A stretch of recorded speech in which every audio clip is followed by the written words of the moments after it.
Hey friends, Kylie here, your host of Dream On with Kylie O'Miller, back for Season 5 of the Dream On podcast.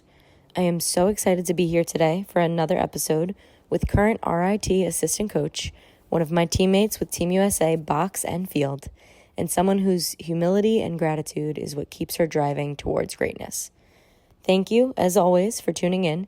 These episodes are recorded from a live Zoom webinar that I hold through the KO17 Lacrosse app and are constructed into this Dream On podcast that you have found here. I hope you're gaining some insight from these episodes from some of the people that I have met throughout my lacrosse journey who have imposed so much of their wisdom on me. If you're loving our episodes so far, show us some love in the reviews and rate us 5 stars. Also, be sure to SUBSCRIBE. It would mean the world to us. All right, we've got another special guest this week, and I am so pumped to get right into it. Emily Hawryschuk is this episode's guest, and I'm personally very excited for you all to hear about her journey. Emily grew up in Rochester, New York, and we met at a Team USA training camp many years ago. Since then, I've grown to know her as the humble, dedicated, passionate player in person who plays with gratitude for the origins of the game and joy within herself. Throughout this episode, we talk about her journey to playing for Syracuse for what would end up being 6 years due to COVID and an ACL injury in her 5th year. We also dive into the mental and physical battles she endures day in and day out to continue to be ready for the next opportunity to get out there and play. Currently, Emily has her sights set on the first ever Box Lacrosse World Championships for women this coming September of 2024. Having played alongside her and getting the chance to train with her for this opportunity to make history now is incredibly special, and I'm hoping you all enjoy this special conversation as much as I did. Here we go.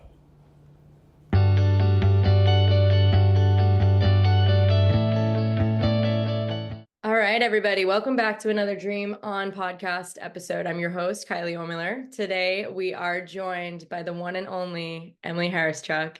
And I'm so excited for today because Emily and I have become even better teammates than we were prior to a couple of years ago when I first met her at a Team USA training camp, and she was my roommate. I still remember that. So I'll never forget that. I love it. So thanks for being here today. And a little bit about Emily for our listeners. Emily played at Syracuse. She's a Rochester native here, so we both live in the same area now. She played at Syracuse. She graduated in 2022. She's the all-time leading scorer in goals with 272 at Cuse. That's a pretty massive accomplishment. She's also on the Team USA Sixes team and the Team USA Box team, Team 1, and we are just excited to get after it this year. So is an awesome ambassador for the game. She also owns and runs 51 Stars Lacrosse. She coaches at RIT as well.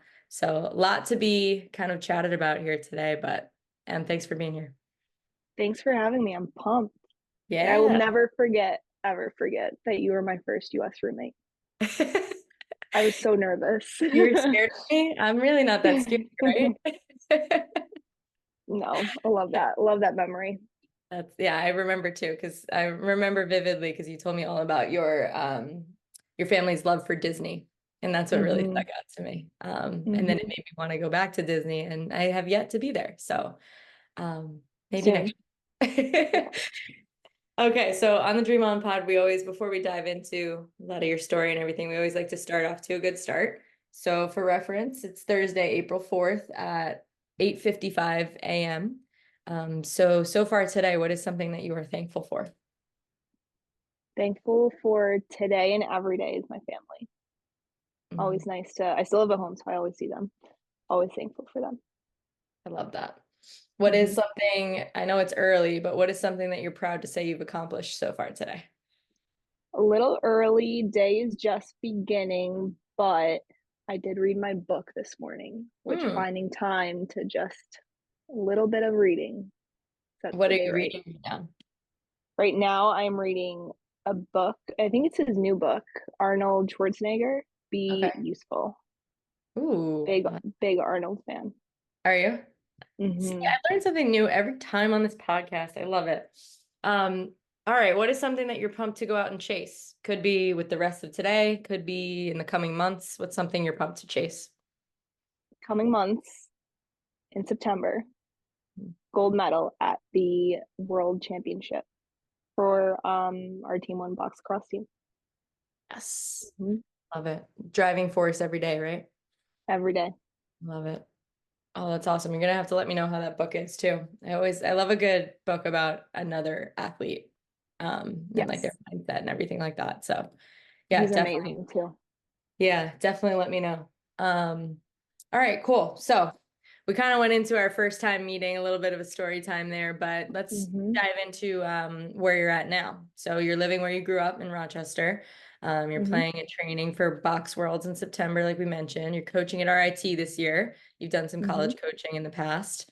So yeah, what are some things happening right now that get you excited to kind of attack your days? Like what does a typical day in the life of Emily look like? Yeah. Well, I love it. Everything that I'm doing right now, I love it. It's a lot, it's busy, but I get so excited every day because I love what I do. But typically wake up, coffee time, read a little bit of the book. And then normally I train earlier in the morning, get the training in. After training, most days I'll go and head over to the box and shoot and get some reps in. After that, I do have to try to block some time out to eat some lunch. So I'll eat, and normally that'll also give me a few minutes to spend some time with the doggies, take them for a little walk. Hopefully, this weather starts to change for the better and we get a lot of sun to make those walks a little bit more fun. But then the day starts to get extra busy where I'll head over to RAT, film, practice, whatever it is over there. And then later at night, shift to 51 stars mode, do some lessons, trainings, and then repeat the next day. But I love it. Yeah, that's awesome. I mean, sounds very similar to a lot of the stuff that I do, without the college coaching aspect, but understanding, like, I totally resonate with having to fit in lunch. You know what I mean? So, but I love that you're mentioning that you are loving everything that you're doing, because being busy almost just completely, like, it doesn't bother you when you're No. busy doing things that you love, in the Yes. day to day. So yeah, can you talk about some of the, I mean, obviously we know some of the things that you're into right now, but what have been some of the kind of struggles and hurdles that you've had to overcome since graduating college and then getting into this position? Was it finding out if you wanted to be a college coach? Was it starting your own company? Was it a little bit of everything? Like, what are some of those things that you've had to hurdle over? Yeah, I think the biggest thing for me after 6 years at Cuse and then all of the lead up and everything before and committing when I was maybe 10th grade is all that I knew was Syracuse lacrosse. And then the thought of, okay, we lose to Northwestern, career is over. Um, you know, where does that piece of me go? And I think as as the summer goes on, summer is normal, right? And then fall time hits and we're not driving up and down the thruway to go to fall ball every day and play and be there. I think I learned that it's still always going to be there. It's still always a part of you. But I think the biggest thing that I started to miss was not being a part of that team and practicing and all of the locker room moments and all the stuff that a lot of the times it's probably taken for granted because it's just so a part of the routine day. I really did miss that. But I think the one thing that did help me was I still trained every day, not really knowing when I was going to play again, but training as hard as I could to be ready to play. But in my 5th year at Syracuse, I really started to focus. I knew at that point I wanted to start a business. I focused on my master's was in entrepreneurship, so I really took the time to plan and all of that. So I knew after the 6th year, that's where we were heading. An opportunity came up for me to coach at Niagara, so I was there last year. But I knew I wanted to coach, run my own business. I love working with the high school and under, really like the dreamers. They're in that part of life where they're chasing their dream. They're training as hard as they can because their journey is only beginning. So I love that. Love the college coaching aspect because college lacrosse, like I said, it's such 6 years. Like that's all I knew. So I love that team atmosphere. But I love it. I love coaching. I was super fortunate to have so many amazing coaches in my career that were so passionate that I just feel like with how much they've impacted me, I knew I wanted to pass that along to the next people coming up in the same way that those coaches did for me. Yeah, I think that's really cool that you mentioned those coaches when earlier on growing up, all of those things like you're reversing the role right now and Mm-hmm. being that for a lot of young girls, which is awesome. And the really fun part about what you do is you get to do it at all levels, right? You Mm-hmm. mentioned like those younger dreamers, but also the college girls who have found their spot and they're just fighting for the very best that they can while Mm-hmm. they've got their time there. So that's got to be really fulfilling to be able to see all of that in the midst of one day, Yeah. and continue to Yep. do that. So, really, really awesome and just awesome, awesome work that you're doing. So keep doing it, my friend. I love Um, it. So fun. so you mentioned some of the coaches you had growing up and all that good stuff. Let's go all the way back. You grew up in Victor right here in Mm-hmm. Rochester, right? What was your introduction to sports in general like? And then how did you find lacrosse? Yeah. So really young age, my mom put me in dance. I'm the oldest of four, and she wanted a dancer. She was a dancer. She wanted me to be that dancer. I was not that dancer. So I lasted a whole 10 minutes.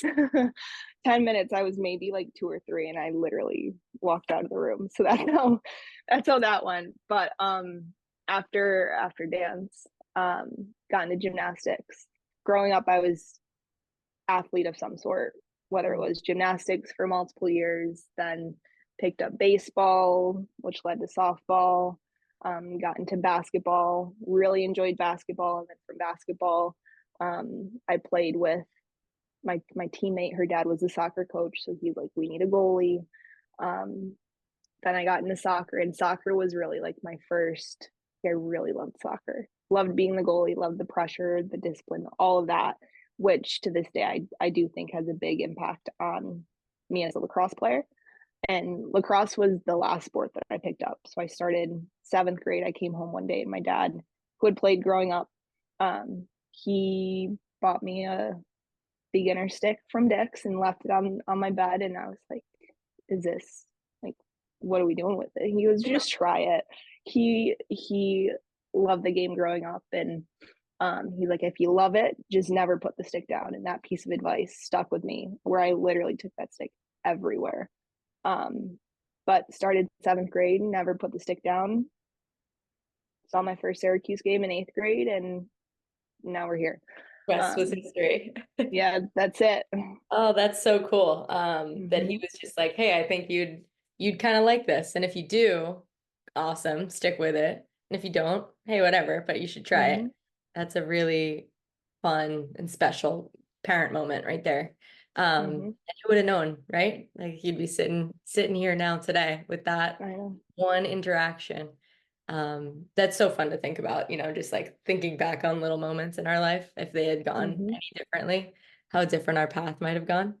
But yeah, I Oh mean, I'm glad you're here. So yeah. okay, so But when you started playing in like seventh grade, you saw your first mm-hmm. Syracuse game in eighth grade. Where did you start playing club? Where did you Mm-hmm. really ultimately realize like, hey, this is gonna be my next step? And how did you come to, like you mentioned, you played a bunch of different sports. You also played goalie in soccer. Like, how did you find the offensive end of the field in lacrosse? Yeah.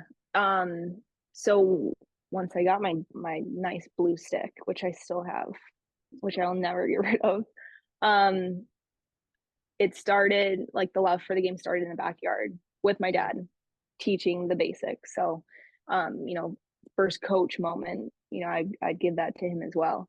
And then from there, I actually grew up on the other side of the town. So I was Churchville lacrosse up Mhm. until 11th grade. So Victor was only my senior year that I finished out high school with. But, getting to modified, and then comes, JV varsity, but I didn't start club until ninth grade, which is so crazy looking at how the club scene is nowadays. It's crazy to think about a kid starting in ninth grade, but different. even what, 10 years ago? I don't even know. Oh boy. Not that long, right? But it sounds like forever. Boy. But I played club for Lady Rock Lacrosse, which had some amazing coaches. A lot of it was run by Linda Michael, Beth Stone, both amazing coaches. For Rochester Lacrosse, they really, I think Lady Rock was like the best, which is no longer around. But my club coach was Carrie Brown, who Carrie Brown, love Carrie Brown. She's the best. Uh-huh. She is the best, and she was my club coach the 9 through 11th. Mm-hmm. But really starting to go to camps, go to the clinics. I had mentioned that I committed in 10th grade, but all of those Syracuse lacrosse camps, the additional coaching that you start to receive from whether it's Gary or Reggie at the time, and then all of the players. So constantly learning from the current players of the game, in addition to coaches that I had with club, and I really felt like I started to learn all aspects of the game. Mm-hmm. And you get, I think the biggest thing was the pieces of feedback from the college coaches and those players who were in it, because they're the girls who you're dreaming about. And I Mm-hmm. feel like, again, going down the line and where both of us are at right now is giving that same advice that we receive back to the next generation. So that's like full circle moment where that love and passion really started, which now leads to that same love and passion that I have now with coaching. But Yeah. yeah, I mean, to have the best player to ever play the game of lacrosse and Gary be your coach, like he's the best coach I've ever had. His mind, his obviously skills, he's incredible.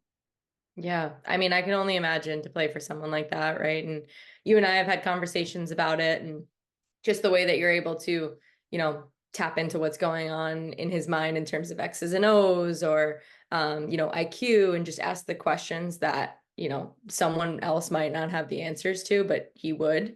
I'm sure it was incredible to play for. And, it's obviously a history program too. So Mm-hmm. you guys definitely did some awesome stuff out there as well. And that's definitely what I want to talk about next. You mentioned you committed in 10th grade. This was before all the NCAA rules about Mm-hmm. September 1 junior year. I was the same way. And yeah, I think like when you finally got to Syracuse, right? One of the most well-known programs in the country for both men's and women's lacrosse. Yeah, like what were some of those moments that you feel like when you think about Cuse lacrosse, you think are unique to, those 6 years that you were there, right? Like Mm-hmm. maybe it's a tradition, maybe it's certain things you guys did in the huddles, maybe it's stuff that happened in the locker room or off the field. But when you think back, you're like, I'm always going to remember that for being Cuse lacrosse. Yeah. Well, Syracuse lacrosse, like you mentioned, the rich history that it has. Um, Really, I would say really big lacrosse school, both on the men's and women's side, but being so unique in the fact that it is still very much in touch with, where the game came from, being right next to the Onondaga Reservation there, and really having the culture aspect intertwined with the game every day, and never forgetting that. So I think that's a really special piece. Mhm. But as far as moments go, you get the years of build up and your own personal dreaming of getting there, and then you get there and you're finally there. And I think one memory that'll always stick with me was first game in the dome. The dome is favorite place to play, such a special place. Again, very unique place, but walking out onto the field before the game, we first game was against BC, which is tough Wow. start. Yeah. Yeah, uh, tough start. But walking out there, like pregame locker room time in your uniform for the first time, we walked out as a class, and super special. Still get chills thinking about it, but just to be there, like literally be where your feet are, such a special moment that I'll never forget. But little one, but super super impactful one. Um, but yeah, I'll never forget that. Yeah, that's really cool. You said you walked out as a class, so just you and your freshman class, you walked out together. Mm-hmm. It's really Just special. a minute, short time together, but it's like the beginning of it, which was Yeah, the awesome. beginning of like now when you look back on it, right? It probably felt special in the moment, but now when you look back on it, you're like, oh, it was actually really, really Mm-hmm. impactful, really special. That's really cool. I like that. And I love asking that question because everyone's got a different story to it, and a Mm-hmm. different, memory to it. So that's really fun for me.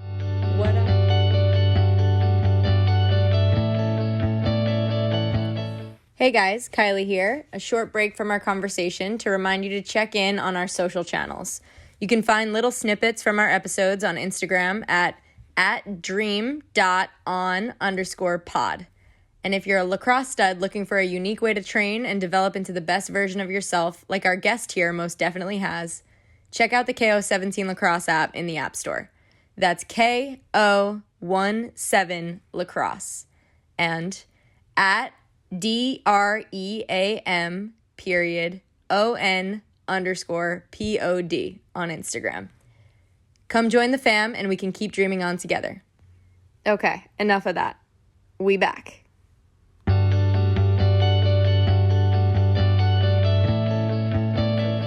What I know, we have talked about this a lot, myself and you, and you've obviously had your fair share of awesome success stories throughout your college career and beyond. You've also had your fair share of challenges as well, and I think that's important to talk about here on the podcast because whoever our listeners are might be going through their own. So just to be able to resonate with your story in one way or another. So what were some of, I would say, like, what were some of the low moments that shaped your high moments when you were at Cuse? The big one came in year 5, right at the start there. I had never gotten hurt before. So lucky to have been a player who just didn't, you just go out and play. Never had to deal with, old muscle to keep me out of practice, never missed a practice. And then right in between our first and second game, we had already played Loyola for the first game. We were prepping to play Stony Brook for the second game of the season. And midweek practice, last 20 minutes or so, I was dodging and knee caved, and I knew something was wrong. Laid down on the ground, and then I ended up tearing just the ACL. So lucky that it was no other knee damage down there, but that takes you out for more than one practice with pulled muscles. So that injury, um, not a great one to deal with, but I think that that small minute in practice where you get hurt, it's something that really does change the rest of your life, not for the worse, but I think the growth that I've gone through in, recovering from that, and now being, I think I'm like 3 years out of it, like, you don't forget it, but I think the growth that you go through as a person and as a player has 100% shaped who I am today, player, person. But that was very low moment, something obviously no one prepares for. It just, happens. Um, but I think looking back at it, the amount of gratitude I have towards my teammates, my coaches, in helping me through that process and helping me grow. The support is like incredible to have, and know that you're, so loved, and that team that year, it was my 5th year, so all of my class had returned. That was coming out of 2020 where our season had been cut short. All we had almost every single senior in 5th year, so or who were then 6 years. All of that class had returned because Syracuse lacrosse so special. You want to play it, and we were so set on winning. So that team, the year that I got hurt, went to that national championship. We ended up losing to BC, but to be a part of a team that special, in a moment that was so low for me, also made everything so much easier as it related to recovery and growth, especially as a leader and being a captain of that team and being challenged to lead in a way where the only way that I knew before was when I was on field playing. So I think as low as a moment that is, I'm so fortunate to have grown as much as I did from it, and now to be in a spot where you can then share it and help anyone else who's going through it, because unfortunately that injury is all too common in the Yeah. game that we play. Absolutely. And I think it's really awesome that you mentioned not only the on the field aspect of, the rigorous recovery of it and like being supported through that and how you grew through the physical aspect, but also like as a leader and as a teammate. I think that's something we kind of forget about sometimes when we get injured or when we're younger and we get injured. And it's all very like, oh, me, like, let me get me better. But there's actually ways you can be a great teammate, and the way that you were able to recognize that and kind of grow through that and still be a massive part of that team and a massive impact on a team that made it all the way to the national championship without even playing. Like that's a huge accomplishment in itself. So I think a lot of our listeners can take something from that, if anything, from your injury journey is can continue to focus on how you can be a great teammate, even if you're not necessarily on the field. Yeah. So what I think post college, as you continue on, like we mentioned, we met at a Team USA training camp, right? Mm-hmm. You've had your fair share of Team USA training camps. You've played on the USA Sixes team. You just played up in Ontario this past year with the Sixes team. You are on Team One for the box team as well. So a bunch of different versions of the game. Can you talk me through like a little bit of, like you mentioned before, the transition from playing college lacrosse to, okay, I want to, here are some of my new dreams. How did you, Mm-hmm. come up with what those new dreams were, and how did you attack your everyday for them? Yeah. Yeah. Well, to have the opportunity to play for Team USA and to just to wear the jersey, I know everyone says it, but it really is such an honor. But thinking back to that first training camp, that was, I think it was June of 2019. So I had just wrapped up my junior year.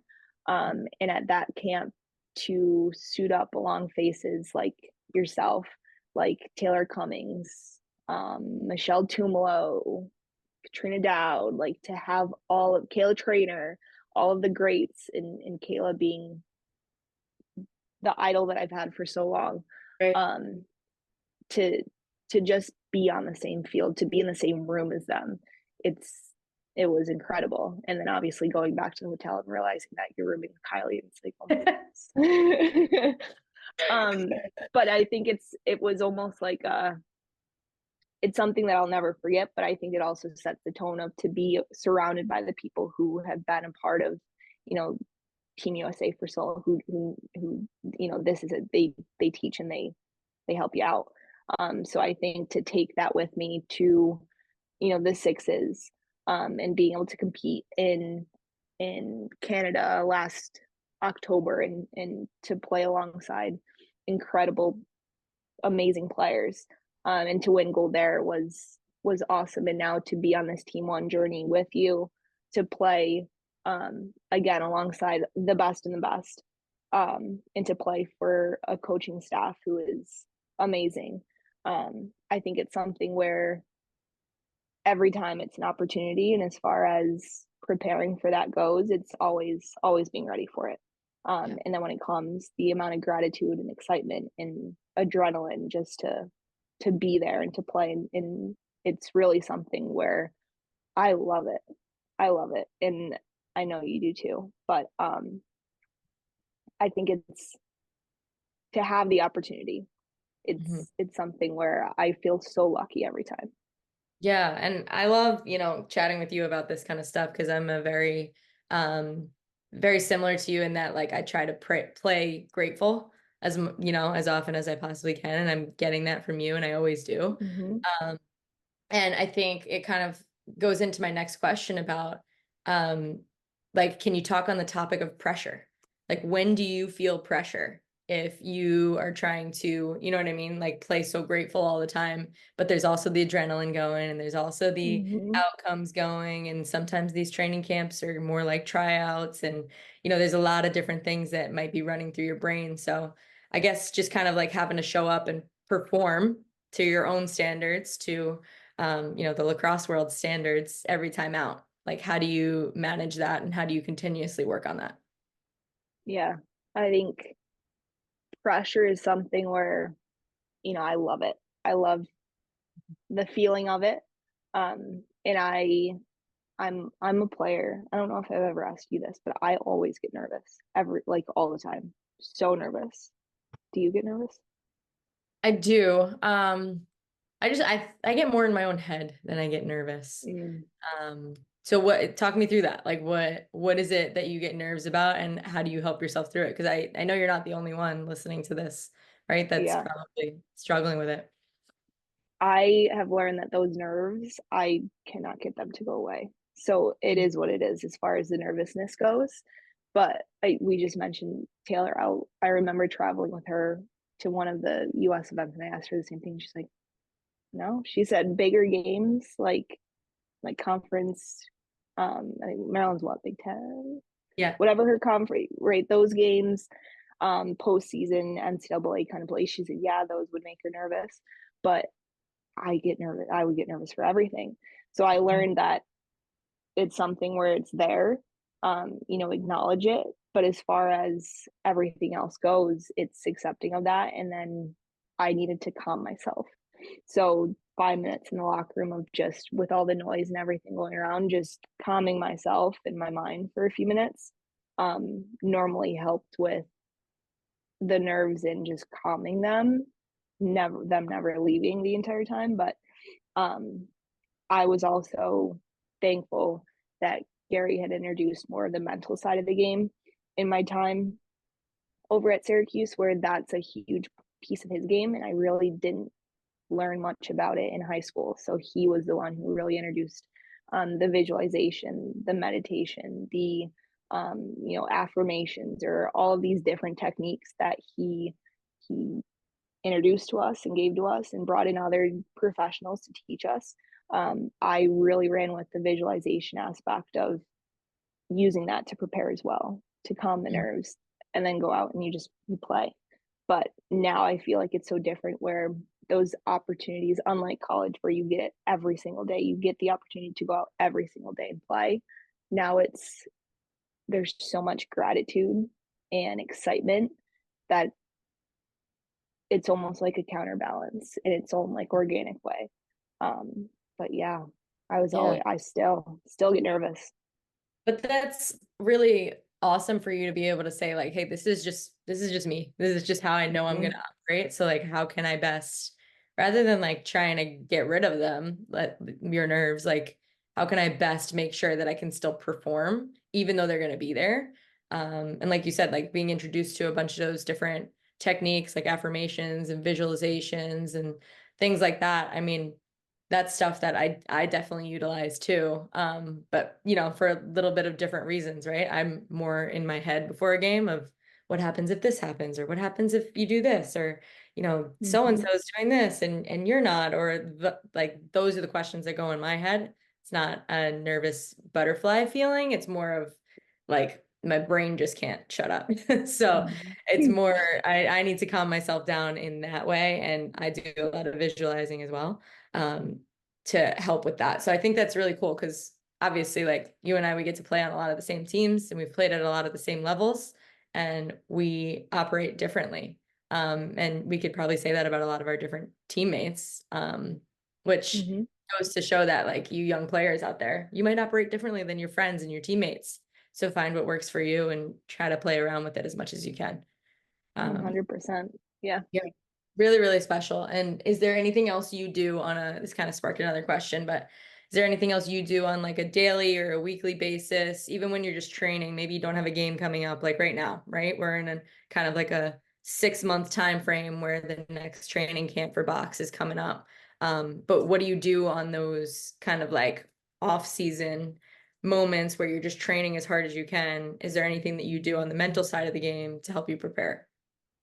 Yeah, that's a good question. I feel like again utilizing more of those visualization tools, whether it's, running on the treadmill or doing the sprints on the field or even when I'm out shooting, not just being on a field shooting, but putting yourself in that, practice or training facility that you're going to be at next, or really trying to imagine the scene that you were going to end up in, to try to train realistic. I feel like as far as training goes, that's the way that I feel like I've done it for years. So in the off season when we're not together, being able to, if I'm, say you're shooting off of a pick, or you're working on, say we're talking box at this point, say you're working on shooting off of a pick. I'm, even though it's literally you and your stick and your ball in the net and there's no one else with you, you're still visualizing, maybe it's Kylie, you're coming up to set that pick where I see you right there. So I feel like the visualizing, or if you want to call it imagining in that way, I feel like that's what continues to push and motivate me too. Where that training, it changes to be less of a, you're working with the cone, and it's more of a, we're playing together. So Yeah. that kind of, I guess, mindset shift too. Um, that's that's what I find myself doing.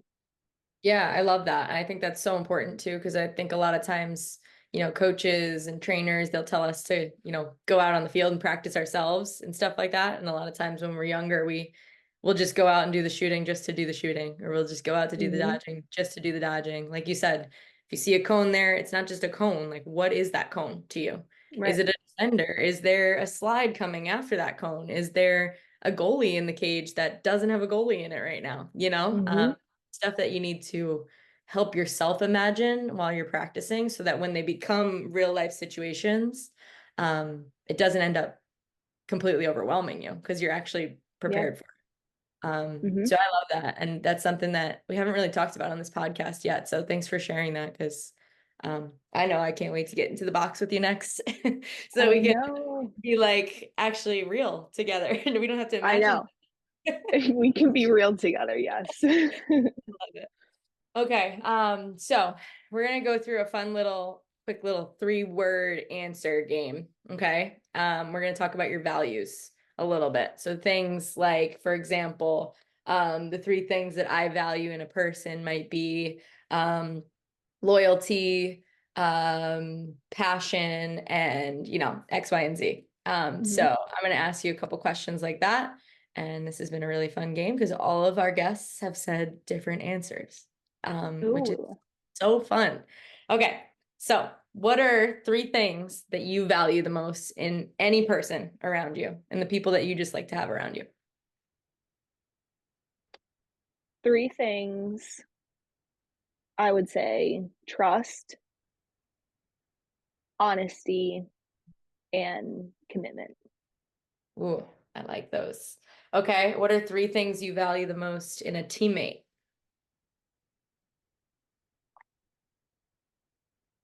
Trust, honesty, commitment.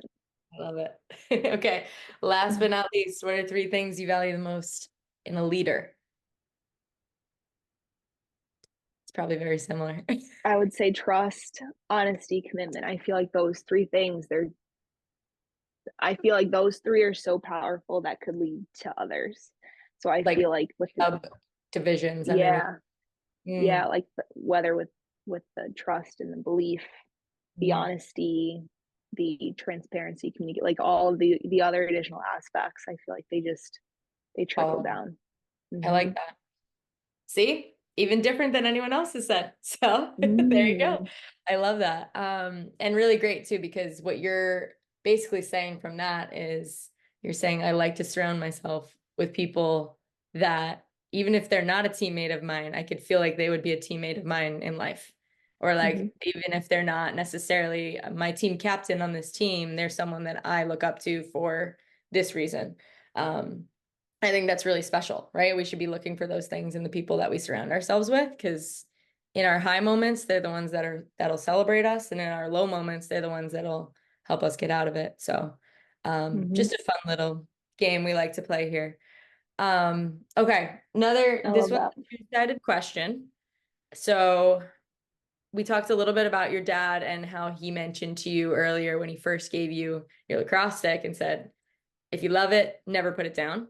Mm-hmm. What is another piece of advice maybe that you've taken from anyone in your life, a coach, a parent, a mentor, anyone special in your life that you've kind of taken all throughout from that moment, and now it's something you kind of live by? Um, I think of my dad again because I he's also a big mentor for me as it relates to sports, business, life. Um, he had given me a quote actually on my signing day way back when. We're not going to do the And years again. what'd you say? We're not going to do the years again. We're not going to count the years. Oh, so long ago. But it was on a pen case, so he gave me a pen to, sign it. Super, very cute. But the quote was a Winston Churchill quote, and it was, "Success is not final, failure is not fatal. Is the courage to continue that counts." And that was something that has stuck with me as player person from way back when, was that 2015 maybe, um You're 9 not years at 10 ago. years yet. You're not at 10 years. It's okay. It's not way back when. Okay. But all the way up until now. um I love that quote. I never heard it before that day, but it's something where it's so true. Like, with success, you still work. In moments of failure, it gets better. And you keep on working. Your head stays high and you just do the work. Yeah, I love that. I'd never heard that quote either. So thank you for sharing that, and definitely resonates with me too. So it's really special. We're gonna flip the script on the question. Mm-hmm. So what is one piece of advice or inspiration that you hope that the people who are following you, or the people that you're coaching, or anyone who sees you out on a lacrosse field, what do you hope that those people are taking from you? Mm. I would say that whoever it is, I think, should have that belief in themselves to go out and achieve whatever it is that they want to achieve. So knowing and believing that there's greatness inside anyone who's listening to this, anyone who's out there, um, and believing in yourself to go out and achieve whatever it is you want to achieve. But with that and all of the work that is going to come with it, always, train with that greatness in mind, knowing that it's in you, knowing and believing in yourself, um, which will then lead to the confidence in everything else, which obviously makes the journey of achieving whatever goal it is a whole lot easier. So I would say, know that there's greatness inside you and believe in yourself. Yeah, love that. Greatness inside of you. Yes, I love it. Okay, I'm all fired Mm-hmm. up. This is what happens when I do a podcast in the morning. I get all fired up for the rest of the day. So thank you. That's awesome. No, it's so fun because it's like, this my favorite thing about this is that I get to sit down with teammates like yourself where, we can have these conversations that aren't necessarily your most basic lacrosse questions. Mm-hmm. We get into, yeah, when did you start and what was your recruiting journey like and stuff like that. But we also get to know more about who you are as a person and why you handle yourself on the lacrosse field and how you coach and everything all stems from that. So for me, it's really fun, and hopefully it's pretty fun for our listeners too. Okay. You had the opportunity to play with the Unleashed All-Stars just Mm-hmm. recently. Can you tell me a little bit about that experience at the PLL Championship Series, what that was all like and who you get to play with and everything like that? And that's going to kind of lead into my next question. Yeah, that event was incredible. I had never been to a PLL event before. Um, so to one, attend my first, awesome. Huge event. Um, Lots of people, huge for the exposure and obviously growth of the game. We played at the St. James in right outside of DC there. The facility was awesome.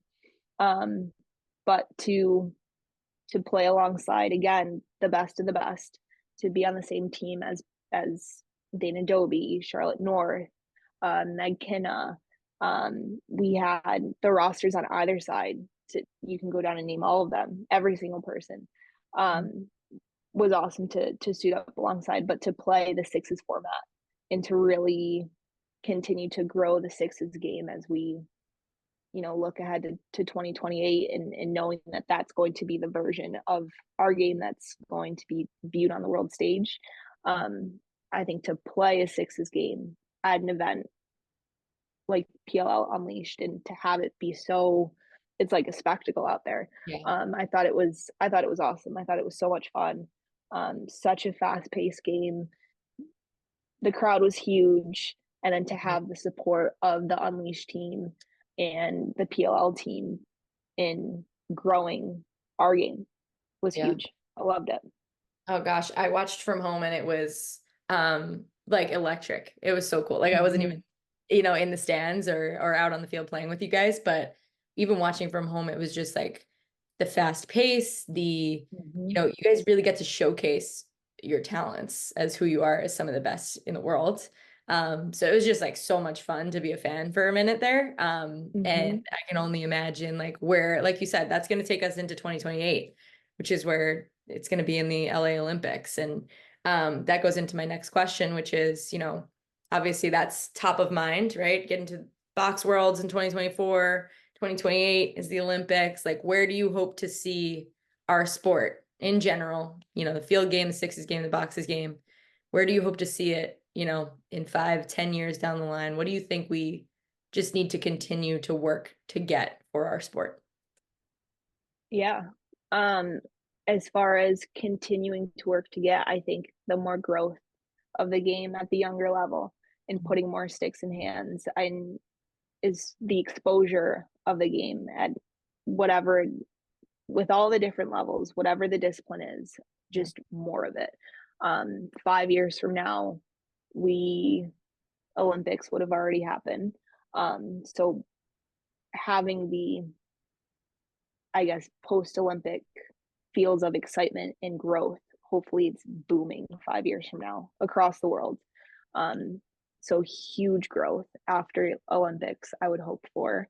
I would also hope that 5 years from now, we start to turn the sport more mainstream, especially, with how the men's game is growing. I think the women's game, we have to continue to push and grow our game. So I think 5 years, I would love to have it be everywhere. And I think the more continued growth at all levels, 10 years from now, I would love to see, a women's professional lacrosse player have that be her profession, to say that and that's what you do. I'd love to see that 10 years from now, and as 5, 10, 15, 20 years from now, still talk about where the game came from. Because I know that for me, it's always been something we're learning and having teammates who really view the game and from their creator and play it in such a different way, to play alongside them when I did at Syracuse, and to have that be something where the level of importance to me and having that understanding of where that game came from. I would hope that that is still very apparent as the game continues to grow, and remembering that it is so much more than just a lacrosse game. It is so much more, but I think that's what makes this game so special. So always knowing and remembering that aspect as we continue to grow, I think would be huge. That's really special to tie it all in like that, is, making sure that obviously more sticks in hands, growth across the world, but also remembering exactly where the game was given to us from, and just honoring that. So I think that's really, really special and awesome of you to say and believe and support. So what is next in the life for Emily? What are you dreaming about these days? Today and up until September 29th, continue to dream of Team One, and make some history. First ever women's box lacrosse team, and let's win gold. Excuse my French, but hell yeah. Okay, we have one question from our KO17 fam, and we're gonna finish up with a quick round of quick finishes, and then we're out of here. So from Instagram, we had someone write in who wants to know who an athlete is in another sport that you're inspired by.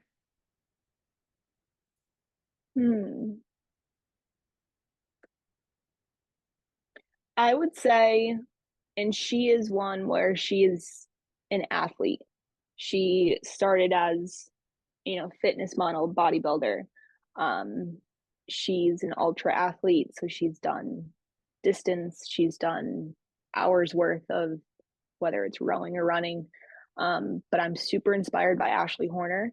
She is a huge, her words and the motivational, speaking that I found her on Instagram a few years ago. So, um, whether it's a video or a post, like listening to her and the motivation that just pours from her, she 100% inspires me. Um, and she is so strong, literally physically strong. So to also look to another female athlete who is just built strong, and it's awesome. So I would say, I think that's an awesome question, but I would say for me, I look up to and I'm inspired by Ashley Horner. That's a fun one. I'm gonna go look her up after this. So thank you She's for a beast. a new one. I love that. Really, really cool. Okay, last piece of this. It's called quick finishes, just like, right on the crease. We're gonna do a rapid fire round of just random questions to get to know you a little bit better, okay? Cool. All right. What is your favorite sweet tooth treat?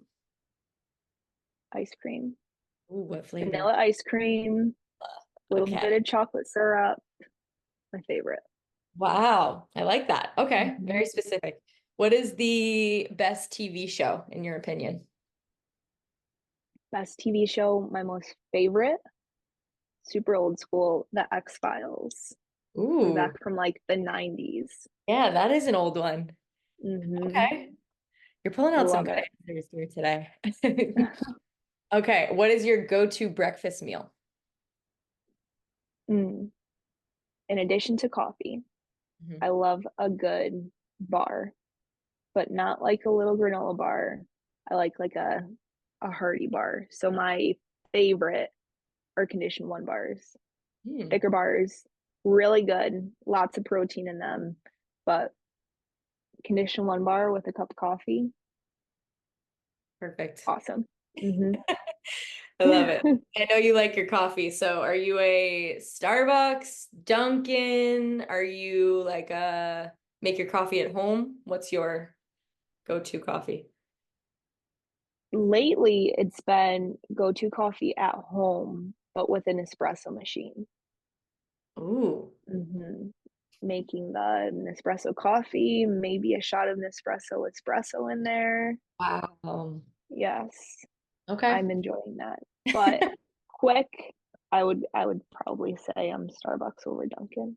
Nothing crazy though, but I just like the coffee. Like a Solid. cold brew. Yeah. Yep. I agree. Hmm. I agree. Okay. Are you a beach or a mountains girl, if you had to pick? Mm. Mountains are pretty, but I would say beach. I'm with you on that. Okay. Favorite jersey number to rep and why? Number 51. Um, and I've talked about my dad a lot today because of my dad. He wore it growing up. He played football in college, so he was a linebacker, common linebacker number. So that was his.